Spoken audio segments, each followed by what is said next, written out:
Hey guys, welcome back to my channel, Road to the Philippines. Today is December 26th, day after Christmas. I'm getting ready to head to the gym again. I hope you guys had a wonderful Christmas and got to spend some time with your family. I know this is kind of a weird year, you know, with the whole pandemic thing going on and everything. But I hope that you guys still got to get together with family and friends and able to celebrate. Yeah, I thought I'd go to the gym and take you guys along again. Oh, man. Yeah, I had to work yesterday, which is normally what I do on Christmas. Yeah, I don't know. It's Christmas, just kind of another day to me. It's just how I feel about it. I'll go by and stop by and see my kids a little bit later. Shut my door here.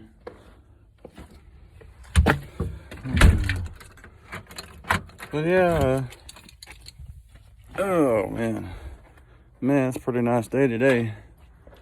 You don't see very many December, too many days like this after Christmas, this warm. Being able to wear a light jacket, that's crazy. I lost my car here. Oh. Yeah, I'm gonna drive the Beast today. Driving the Beast. My Toyota Prius. Oh yeah, this is the Beast here. Yoo-hoo. Yeah. Yeah, this is what I drive every day. The other car, I just leave it in my garage the most of the time. But yeah. Let me get my seatbelt on here.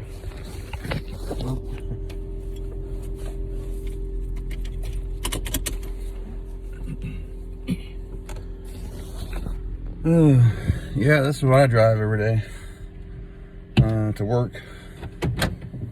I haven't drove my other one to work yet. I'm too afraid to leave it outside in the parking lot. Downtown Kansas City is not the best place. The safest place, in my opinion, to leave your vehicle, especially one that's worth anything. Not that they wouldn't want to, not that they wouldn't want to steal this one, but I don't think they get very far very quickly in this thing. Yeah, this car gets 53 miles to the gallon. Yeah, so that's why I drive this one to work every day. I remember when I first got this car about, how many years ago? 2016, I think. Yeah. I was calculating how much I was saving just from driving this car every day to work, and I was saving over $200 a month just from driving this thing. I was like, that's crazy. But yeah, that's why I drive this one. Oh shit, I don't have my lights on. There we go. Yeah, I don't mind driving this thing. It's a lot easier driving this car in rush hour traffic too. It's an automatic. My other one's a stick shift, so it's kind of stick shift's kind of a pain in the ass to drive in rush hour traffic, that's for sure. But, I mean, even though rush hour traffic isn't nowhere what it used to be before the pandemic, which I think that's pretty nice. I'm sure traffic will pick up eventually, but for right now it's been pretty damn slow. Even in the middle of the week, it's not bad at all. Yeah, my last video, I was talking about, when I took off to the airport here, or I took off heading towards the Philippines. I mentioned that the airport, let me turn this around. I mentioned that the airport, was being renovated. Well, actually it's not really being renovated. It's being replaced basically. So I guess you can say that's one hell of a renovation. But yeah, just had to clarify that, And you know, when I got to LA, when I got the LAX, I've been there before, but I mean, it was still difficult trying to navigate, when I got over there. I mean, the last time I was there was, oh man, I don't even remember. I think in the late to mid 90s was the last time I'd flown out there. And it changed quite a bit, over the years, So it really, even though I've been out there, it looked completely different, actually, to me, But, it was like several floors to it. I was like, I don't remember going up and down different floors when I was out there last time. But, yeah, that was odd. That was pretty odd. But, yeah, it was like I said, it was a 410 flight out there, and it was horrible, It was just, God, it was just so monotonous, having to sit in one spot for that long a time. And I don't like sitting next to somebody, with your legs bumping up against him, and then the armrest, it's like you're fighting to get, I just don't like it, maybe with the pandemic, maybe hopefully the center seats, open, man, that'd make it a little nicer, But anyway, when I got to Manila, I had to switch flights, and I only had, but I think like an hour and a half, to make that happen. And one of the things that I wish I would have had prior to getting to Manila one of the things I wish I had on me prior to getting to Manila, something simple, a pen. When we were like 30 minutes out from the airport, the stewardess was passing out these cards that you had to fill out, so that whenever you went through customs, they'd ask you different questions on there, and you had to answer a bunch of stuff on there. Well, shit, I didn't have a pen on me. And the couple next to me, they were trying to fill out their cards, And finally, when I got, to the airport, they had finished filling out their cards. Well, by that time it was time, it was time to get off the plane, So I didn't get to finish filling it out. So then there I am, trying to figure out how to get through the airport and get through customs, and I was having to wait in line. There was a line, to get your stamp whenever you got to customs there in Manila. And yeah, it was a pain in the ass. Let me turn this around. Hope these people don't think I'm like filming them, but that's all right. Yeah, I got there, and and I'm like nervous as hell because I'll turn this around. I don't want them to think I'm filming them. Damn. Yeah, I managed to borrow another pen from somebody, because I was just, when I get stressed out, I just, my brain wants to just like shut down, So I'm trying to figure out how to, what all information they need on this card. And, I know that some of it, I didn't even fill it out correctly, I'm sure, I just wasn't sure what they were asking me, And, the lines move along fairly quickly, and I'm like, shit, I don't have I'm like struggling to fill this damn card out, and the people in front of me, don't let me borrow the pen, and I'm stressing out trying to fill that damn thing out because they're about almost to the to the station area where they're gonna, get their stamp, So I'm like, oh man. So yeah, I highly recommend taking just a, simple thing like taking your damn pen with you, man. That will save you a lot of stress. And then, like I said, I was under a time restraint, I only had an hour and a half, to get everything done. Well, when you got to Manila, you had to recheck in your baggage. Why they couldn't just transfer my luggage over to to the next flight, the next plane. I don't understand that. That makes no sense to me.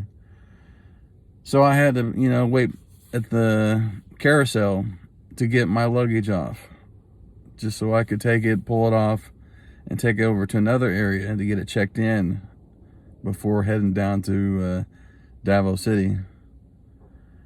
And it took forever for these guys to, transfer the luggage. I'm like, come on, guys, I've only got like a few minutes left, to get all this done.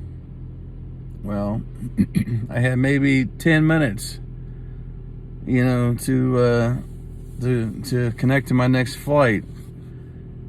And I finally got my luggage, and I'm like running around trying to figure out, okay, what the hell do I do? Where do I check in my luggage at now? There's no signs or anything that tells me, hey, check in your luggage over here. And I saw this station area way over by itself, and I ran over there. And I'm like, hey, my next flight is leaving here in like 10 minutes. What do I need to do? And they're like, well, we're sorry, sir, but you're not gonna have enough time to get to your next flight. And I'm like, seriously? Because I already told Irene, I was like, hey, meet me at the airport, in Davao City at this time. And she's already left, to go to meet me there. And I told her, I was able to get a hold of her, and she, I was like, oh, I'm sorry, but I missed my flight, and the next flight going out is, like 4 hours later, it sucked, because, I wasn't able to get a hold of her before she had left, and yeah, so Irene was, waiting for me at the airport, and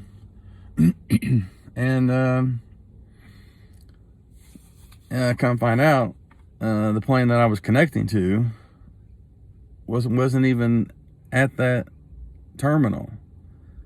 I had to take a shuttle which took like 20-30 minutes in another area there in Manila. So I was like, oh man, this is horrible, and they gave me like a little meal voucher ticket, that I could use to buy something to eat there at the secondary airport, I guess you could call it, at the little cafe section there. But yeah, that's what happened. I finally got over there, and it was just, everything was just, it was just, to me, it just seemed so unorganized. There was, nobody to really direct you on where to go. You just, I was constantly having to ask people, like, hey, how do I get here? How do I get there? And there was no signs or anything to give me any direction, and luckily, they speak English in the Philippines. So, if they didn't speak English, I would have really been in trouble, But, yeah, I was just asking whoever I could get a hold of to help me out. And eventually they kind of, I was able to get to where I needed to go, But Manila, that was the first time that I had experienced, what the traffic was like over there. Oh my God, it was crazy. I mean, I was on the shuttle bus, and there was other buses pulling up alongside us. I mean, the buses were so packed, so close together, that I could have just reached out and touched the bus next to us. And there was even people on motorbikes that would squeeze in between us, in between the two buses. I'm like, holy shit, that dude's gonna get squashed, man. I never seen traffic like that ever in my life, you know. And yeah, it was crazy. But eventually, you know, I got to the secondary airport and got my luggage checked in there. I think I had a water bottle that I bought, you know, somewhere. I think before I got to the checkout area, I bought a bottle of water, and they made me throw that away before I got into the, you know, the waiting area to get on my flight. You know, trying to think what all happened. But yeah, I got my little carry-on bag with me, and I was kind of, you know, walking around, and they had these little cafe areas, and, you know, most of them wouldn't even take the, you know, the ticket voucher that I had to get something to eat, you know. And again, I was having to, you know, ask people, okay, you know, where can I use this ticket voucher, you know. Eventually I found a little spot that offered barbecue, and it was, it wasn't the best barbecue. I really don't know what the hell it was, but it was some funky tasting stuff for sure. I don't know what it was. But yeah, after a while, I was able to get on my flight, you know, and I was able to head on back down, you know, head down to Davao City. I think it took like, oh Lord, I think an hour and a half, maybe 2 hours to get down, to go from Manila to Davao City. And yeah, I finally got there. And oh man, that was kind of an experience in itself as well. You know how things are, you know how my life is, you know, if things don't go smooth, you know, that's just how it is with me, you know. But yeah, on my next video, I'll let you know how that went, and everything that was going through my mind when I got to Davao City Airport. Until then, as before, please subscribe to my channel and like my videos, and I'll see you in the next one. Talk to you later.